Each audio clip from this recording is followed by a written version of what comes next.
Hello and welcome. I'm Carol Cram, host of the Art and Fiction podcast. This episode is called Georgia on My Mind and features my interview with Barbara Lynn Probst, author of Queen of the Owls. Barbara Lynn Probst is a writer, researcher, clinician, and serious amateur pianist living on an historic dirt road in New York's Hudson Valley. Her debut novel, Queen of the Owls, explores how one woman searches for authenticity and connection using the works of Georgia O'Keeffe as her guide. The release of this interview with Barbara is timed to honor Georgia O'Keeffe's birthday on November 15th. As part of the virtual Georgia O'Keeffe birthday celebration hosted by Ghost Ranch, Barbara is giving a presentation about O'Keeffe's transformative influence on her journey as a writer and the parallel journey of her book's protagonist to an embodied wholeness. Check the Ghost Ranch website at www.ghostranch.org for more information about this free event. The proceeds from all sales of Queen of the Owls made during the event will be donated to Ghost Ranch. Welcome to the Art and Fiction podcast, Barbara. Well, this is fabulous. It's just the perfect podcast for my book. It is. I know. I'll talk about art and fiction. I mean, you've written a novel called Queen of the Owls that centers around the amazing work of Georgia O'Keeffe, who's one of my very favorite painters.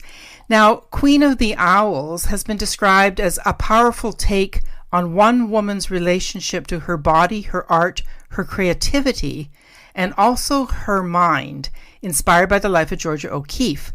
I'd also like to add, and her relationships, since they play such an important role in the novel. And this is one of the things I really enjoyed about your novel, is how you depicted the full woman, a woman with all sorts of facets to her.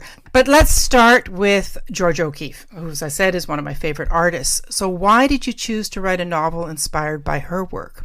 It's probably the second most frequent question I get asked. The first most frequent question is, when did you get interested in owls? And there's no owls in the book. But anyway, the funny thing, Carol, is that I am not an art history person. I was trained as a clinical social worker. I was a professor. I was a therapist. I was all sorts of things. I really didn't know a lot about art, but I had seen some of O'Keeffe's paintings in reproductions in books. I didn't actually see the real paintings until I began doing my research for Queen of the Owls. But there was a scene in an early novel I was trying to write. That's the novel we all have that, thank God, will never see the light of day. Right. Okay. So there was a scene in that. It didn't even belong in the book. I just wanted to write it about how this woman had this profound experience in front of Black Iris. It meant something to her, it called something in her, something about her unexpressed womanly self, which of course is in this book too. So when that book got trashed, of course I couldn't trash that scene because I loved that scene. So it must have been working in my subconscious. I could talk for an hour about the source of this book because there were many things that converged, but in the interest of time, I'll just say that was one of several elements just percolating in my subconscious. So that was really where it came from. And I learned about O'Keeffe as I was writing the story. The more I learned about O'Keeffe, the more that guided the story until the point where, there's no way the book could have existed without all that. So I was just in the throes of this journey. I think I mentioned to you in an email, I saw an amazing retrospective of Georgia O'Keeffe's work at the Tate Gallery in London a few years ago. It was unbelievable. But I was struck particularly by her relationship with feminism. O'Keeffe, and with her big flower paintings, everybody thought that they were, very female and all of that and sort of statements. But that really wasn't the case, was it? And Georgia O'Keeffe didn't want to be a female artist. She was an artist, which I totally resonated with and I really respected. And you touch upon that quite a lot in the novel. So you want to talk a little bit about O'Keeffe and feminism? I learned so much about that as well. And it was so interesting to me that, she began painting right about the time that women got the right to vote, that modernism and feminism were two movements that were arising together. And she was ahead of her time. She never took her husband's name. Nobody did that. I mean, everyone took their husband's name. She defined herself by her work. She didn't even have to live with him. Anyway, she was so far ahead of her time. But as is very clear in the book, which came out of my research, she never aligned herself with either wave of feminism. In fact, she really hated them. And there's this famous story that Gloria Steinem came to see her with a bouquet of flowers, and O'Keeffe wouldn't let her in.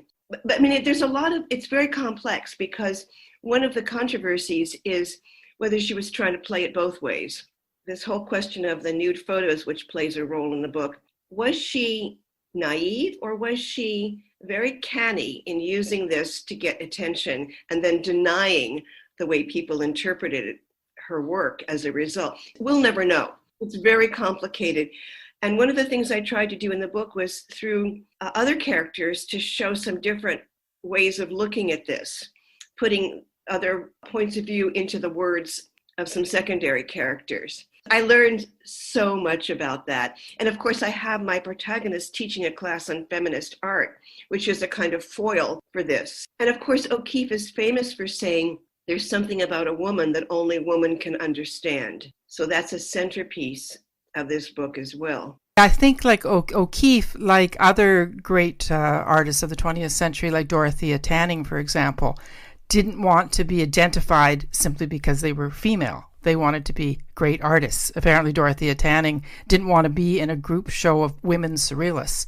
She was a surrealist, which I think we can learn a lot about. I loved your feminist art class, your depiction of that. I was a teacher for many, many years at the college level. And so I found a lot of what you wrote about academia and teaching and the students and the interaction really resonated for me. I think a lot of people will enjoy that. But also you touched on all these amazing and interesting themes with that class, her teaching the feminist art class. It was great. I got a huge kick out of it, as well as learned a lot. What can we learn about O'Keeffe's work from your novel?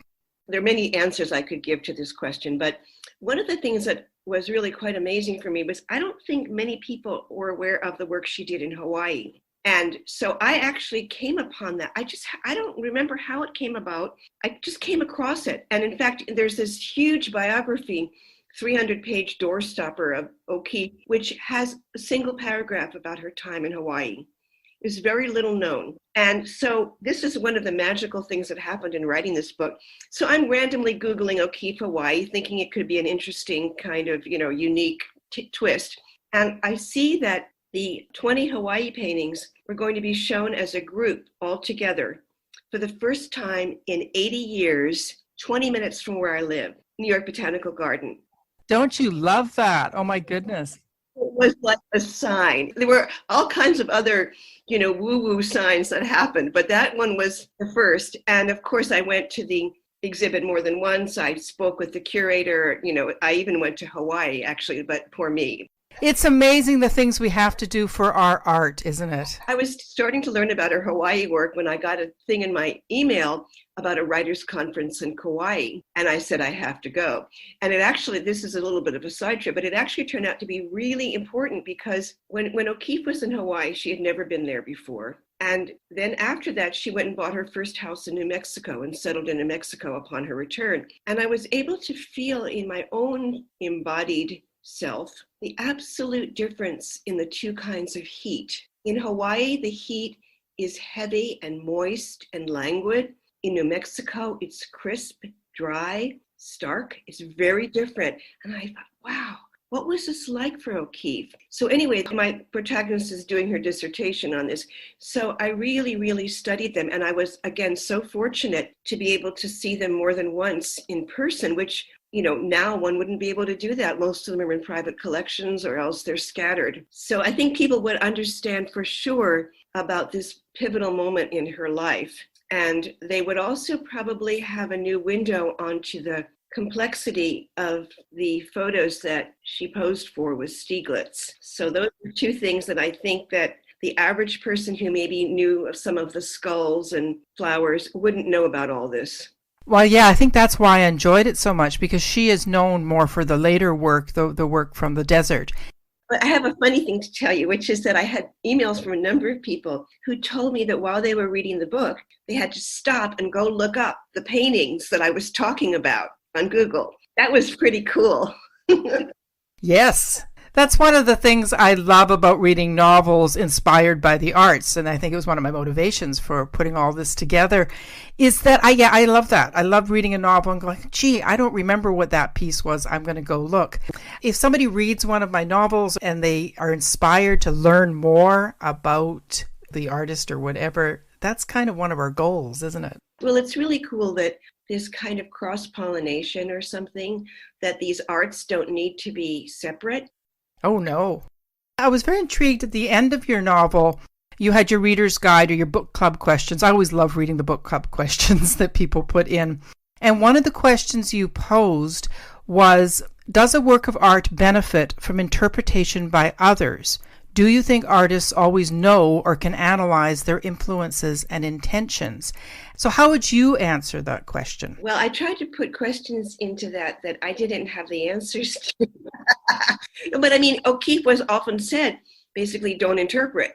It's just a flower. So on the other hand, Elizabeth, my protagonist, sees things in the paintings that help her. Is that interpretation? And does it matter if it's right? These are questions we could talk all night about. So it's a book for the feeling. It's a book about the body. It's also a book for the mind. These are questions that are not simple. No, not at all. And actually, I mentioned earlier too about the complexity of the relationships that you have in this novel, and depicting Elizabeth as such a well-rounded person, such a woman. I mean, I suppose you could have a male character like that too, but all of the things in her life are so recognizable to women in particular, juggling the children and husbands and domestic stuff, plus work and also your own self-actualization, your own creativity.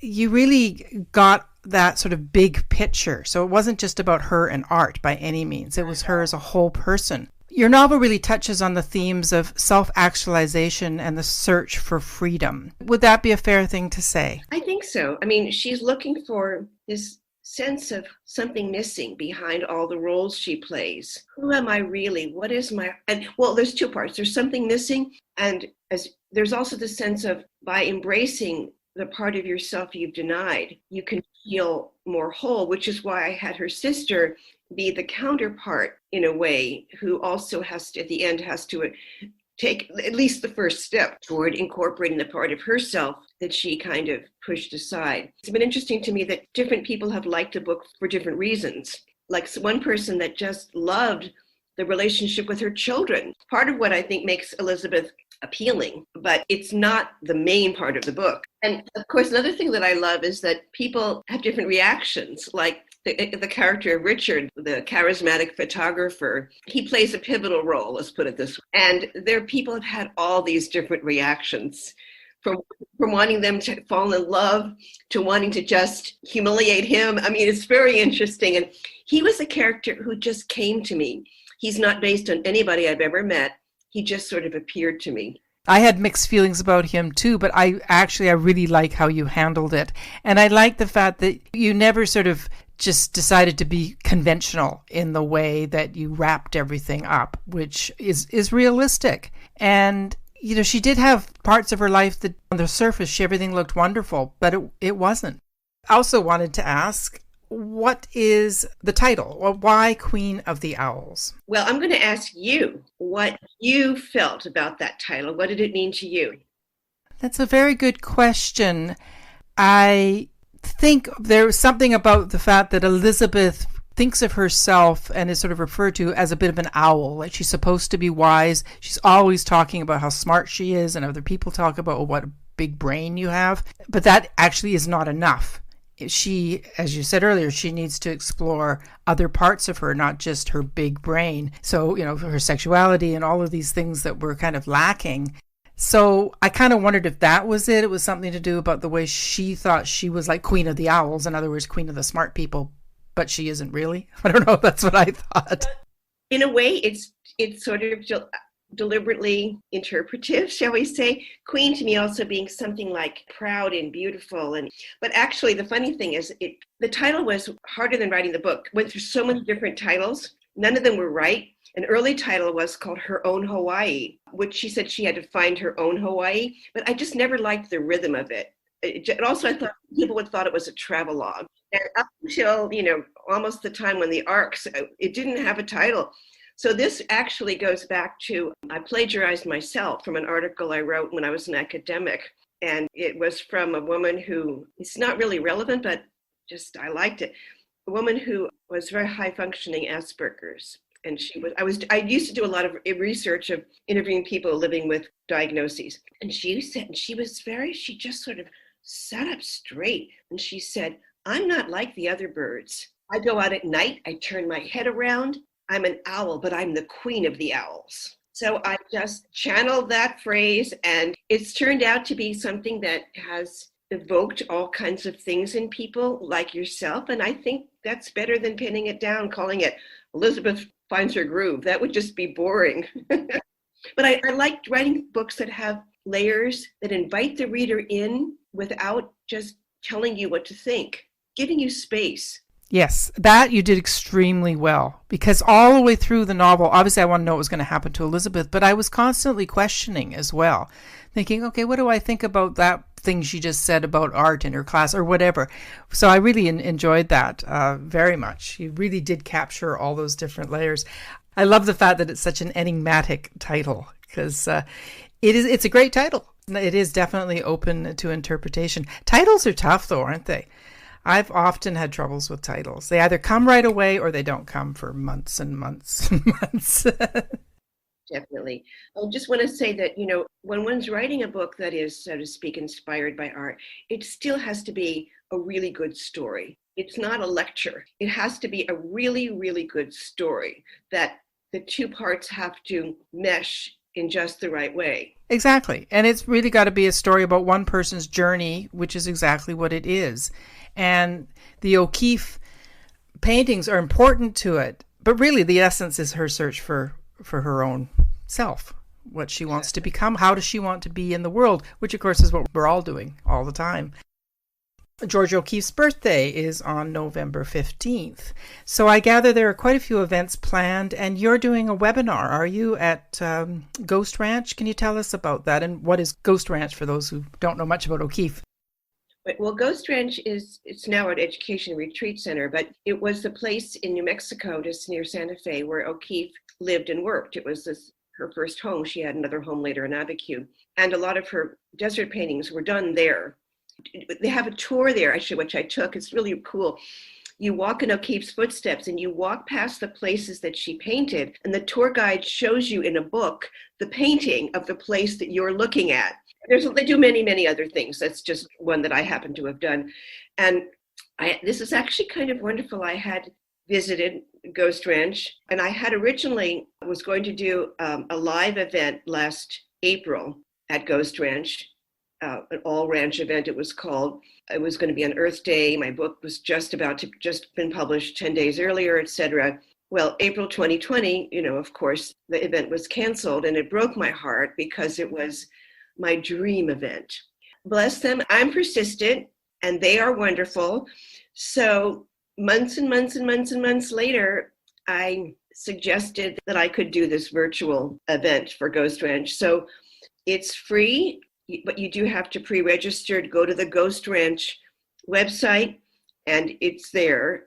And I'm going to speak about O'Keeffe's influence on me, as well as on my protagonist. So it's a parallel journey, because when you're writing a book, you go on your own journey as the author. You're not just over, at a remove. I'm going to give a talk. I have so many photos, and just to take people on my journey. Great. All profits from copies of my book sold that day are going to Ghost Ranch. So if someone is maybe thinking of buying the book, don't buy it today. Buy it on November 15th.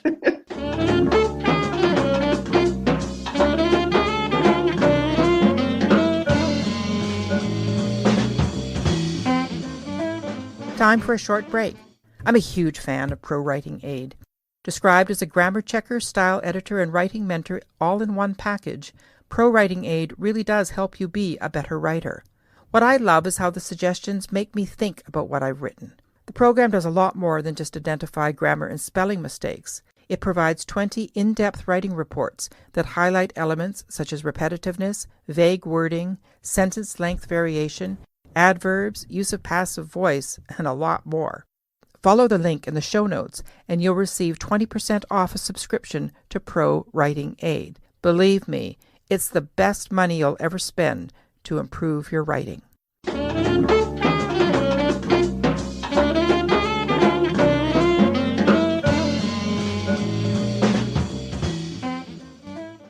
So we talked about you doing a short reading from Queen of the Owls, Barbara. I thought I would read 2 pages. There's no action, there's no dialogue, but it's where Elizabeth sees something in the Hawaii paintings and she gets it. Hawaii. Elizabeth typed the word into the search engine of her laptop. She needed to know about the real things O'Keeffe had seen and touched while she was there, the raw material O'Keeffe had transformed into her paintings. Most of her time had been spent on Maui, with Patricia Jennings as her guide. Jennings, a young girl whose father managed a sugar plantation, took O'Keeffe to her favorite places, introducing her to a verdant landscape that must have taken George's breath away. Elizabeth scrolled through the websites designed to lure travelers to the islands. Rainforests, cascading waterfalls, the freshwater pools of the Oahu Gulch, the massive Haleakala volcano, the hairpin turns of the Hana Road with their heart-stopping view of cliffs plunging to the sea, Lauranapanapa coastline, black sand beaches, arches and caves, the white sands of Palauea, and the Iao Valley, inspiration for 4 of O'Keeffe's paintings. Hawaii's exotic flowers, plumeria, bird of paradise, ginger, heliconia. Everything about Hawaii was the inverse of what Georgia was used to. Breathing itself must have been strange and new. In New Mexico, Georgia had breathed air that was crisp and dry. In Hawaii, the very oxygen was thick and soft, heavy with a different kind of heat. Volcanic mountains replaced New Mexico's bare red hills, high and craggy, emerald and jade against an azure sea. A landscape lush and fecund and wet, unlike anything in Georgia's experience. How had Georgia coped? A desert creature flung into the tropics. The weight of the air hot and moist on her skin. It must have pushed at her with the relentless question, who am I here in this place? Elizabeth could almost feel it, the sensuality everywhere. Georgia had to paint. It was the only way to keep from drowning in sensation. She turned to her folder of prints, flipping through the pictures, looking for something she had missed. Hibiscus with plumeria, with its flimsy diminished sexuality. The mysterious golden hibiscus that never got included in the art books. Cup of silver ginger, a complicated painting she'd found difficult to like. She drew Cup of Silver Ginger from the stack. The white petals, tinged with lime, seemed to bulge outward, begging her to fit her palm over the white mound, press her thumb into the dense green swirls, trace the frayed edges of the petals. She could almost feel the soft, mysterious mass of palest orange, like cotton or smoke, the silk of the lavender corners. She wanted to crawl inside and lie down, and then she understood. The understanding had begun earlier when she looked at the Iao Valley paintings, but now it opened wide, revealing itself to her stunned comprehension. George's paintings weren't meant to be looked at from the outside. They were meant to be entered, experienced. It was fantastic. I really enjoyed that. And I remember that passage in the novel and thought, yes, it's exactly what her paintings are like. They're very much, you just want to go inside them. Also reminded me of Hawaii, which would be a nice place to go around about now, being that it's November. You see, I took my own experience and of course I used it for my character. So, and I would never have been able to write that passage had I not been to Hawaii and New Mexico. Research is not about reading. It is about reading books, but it's more than reading books. Absolutely. And actually, that is a good segue into talking about your background, because you, like myself, have come to being like a novelist a little bit later in life. Like, this is your debut novel. Like, I didn't publish my first novel until I was in my 50s. So we've done a lot of different things. So how about your own background? I know that you've done a lot of things. You've been a therapist, a researcher, a teacher. I was a teacher as well. So all those decades of experience, how has that all come together to finally write your novel? Well, I think a couple of things. First of all, being trained as a social worker therapist, you learn about the complexity of human beings. And that helps a lot in creating characters. People are very different. They're very complex. And everything comes from somewhere.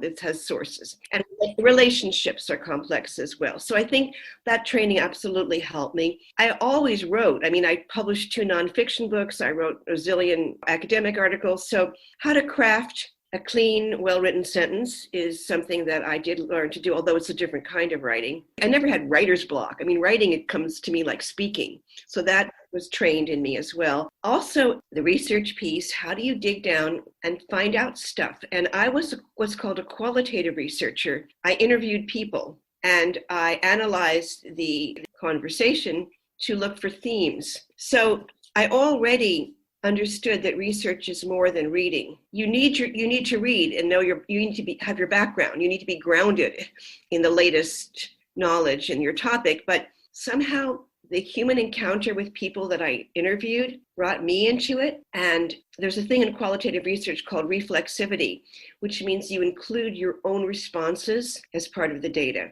I've never talked about this in an interview before. I never made the connection. So in learning about O'Keeffe, as I mentioned, I read everything I could get my hands on, but I went to see many, many of her paintings and places where she lived. I visited where she was born in Sun Prairie, etc. So putting yourself into it, not just the mind. I think that is really, you've hit the nail on the head about the difference between maybe just being a researcher and being a novelist. Yeah, it's all about you putting yourself into the situation rather than describing it from the outside. For me, this is another aspect of this. Elizabeth is me. Now, I never did the things she did, but psychologically, she's myself. But it's not memoir. I had to go take deep in myself to find the emotional, lived, authentic human truths that could be re-embodied in a fictional character. What I found that I had to do, I had to go back into painful parts of my own experience. I couldn't just remember them like reading an old journal. I actually had to go back there in order to write it authentically. And I didn't expect that I would have to do that. Feel that pain again. Some of the scenes with her husband, he doesn't feel desired. I've long said that's all way in my past. I had to go back to that person I was then. I had to own it, touch it again. Yes. And that's why, writing is such an all-encompassing thing to do, isn't it? I find like I'll spend the morning working on a novel and I'll come out and I'll say to my husband, why am I so tired? I've just been sitting here for 2 hours just writing. Like you, I was a professional for years where I wrote tons of other stuff and it didn't tire me out like that. But when you're writing a novel, because just as you say, especially the emotional parts where you're not just describing something, but you're actually going into it and reliving it. Yeah, it really takes its toll, but in a good way. Otherwise, we wouldn't do it. Well, yeah, you can't take the easy way out. At least that was something for me that was very meaningful. Well, and you really captured it in this novel because I very much identified with Elizabeth, even though she's completely different from me. But I think, there's some universal truths there that she's talking about, and particularly as the female experience. I also saw that you described yourself as a serious amateur pianist. I love that because I'm a pianist myself. But what's a serious amateur? It means I had expensive piano lessons. Yeah, I've had lots of those over the years. I returned to a regular study with somebody who's incredible. Interestingly, that you asked this probably is going to come up at the end of our conversation, but my next book, which is coming out next April, is about a pianist. So I use in that book, it's music that is the transformative pathway, the way that art is in this book. And again, I couldn't have written it until my understanding of the piano went up a level. That's really interesting that this is your experience, because we kind of parallel each other. My first novel was about an artist, and the second one was about a pianist. So there you go. Yeah. I mean, when my second novel came out, I actually did a concert and played Clara Schumann, because it was about a female composer in the 19th century. And Clara Schumann is probably one of the most famous. So she had a fabulous piece. And so I played that as part of my launches. It was so much fun.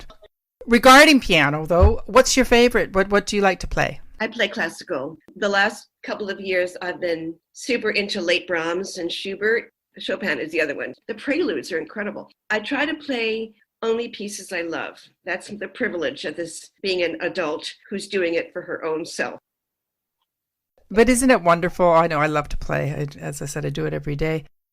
So one of my goals with the Art and Fiction podcast is to inspire other authors, especially new authors, of how they can kind of develop their craft and what kind of advice that you as an author can provide them. But can you share something about your process, your writing routines? Now that I guess now you're pretty much a full-time author. Is that true? Yeah, I am. I mean, I write blogs for several writing places, but I don't really have a routine, to be honest with you. When I'm into it, I'm like super obsessive. You have to have a certain space where you can be immersed and let the story find you. And you can't do that at half an hour, but there is this immersive state. And I'm a great believer in what Stephen King calls the boys in the basement, which is the subconscious, intuitive. My best ideas come in the shower or when I'm walking, and because I'm letting something relax. So I'm very much an obsessive, immersive writer. But then of course you have to go back. I am like an endless reviser. And even to the point of, I had was the new book, I had final copy, right? I made 325 teeny little changes, word changes, commas. So that part is very meticulous. But when the story is being born, it's a sort of special state. It is a special state, isn't it? And it's interesting. Like I tend to want to wrestle it into a routine personally. But you're right, that isn't really what happens. That's just what I want to happen. But like you, it does tend to be an obsessive thing. And like I just spent 3 days, I went away and I just wrote for 3 days and it was awesome. And since I've gotten back, I thought, I'll just keep that going. Yeah, no, I haven't. But it'll come back. There's a lot of formulas out there. And I've taken all the classes, I did all the workshops. I mean, actually, the other piece, which is really just as important, I have a tough love, kick me in the butt mentor who I show my work to, who throws it back at me. It's really important. I trust her. What often happens with her is she'll say such and such is not working. So she doesn't tell me how to fix it, but she challenges me. And I go, no. And even, the more I object, the more she's probably right. And then when it's good, she says, that is so much better. It is. So I feel like you need to have somebody you trust to have other eyes on it. So the intuition is part of it, but that's not the end of it. No, and I totally agree with that. I have that person as well in my life who will be listening to this. And thank you. But she's great because she does exactly the same thing. She's really hard on me. And I'm like, no. But the harder they are, the righter they are. Yeah, absolutely. But it's not about applying a formula, that there's lots of those out there. I mean, it's kind of like, let's say in music, you need to know, if you want to compose, you need to know the conventions, you need to know how to modulate, you need to know all these things. But when and how you do it, it depends on what you want to say. Exactly. Yes. The other thing I want to talk about is, what advice would you give to people who are just getting started in writing, even if they're getting started a little bit later in life? First of all, you have to have a story you're burning to tell. If you don't have that, you got nothing. And you have to accept that the first draft, maybe even the first book you write, is going to suck. And be patient and put on your big girl pants when, as they say, read up. Read really well-written books. See how they did it. That's excellent advice. Like I read a book recently, just took my breath away. So damn good. You're not imitating. You don't look at it again. You just let it enter you to raise the bar for yourself. That's such great advice. And that was advice I did not follow enough when I was younger. I'd read a really good book and I would just get depressed. Like, oh, I'm never going to be able to do that. I'm older now. Now I can read all sorts of things. Reading up, I love that. So read the people that are way above and take what you can, learn from it. It's not because nobody will write like you, right? Everybody's different. So you mentioned your second novel, and so let's hear about that. What's your new novel about?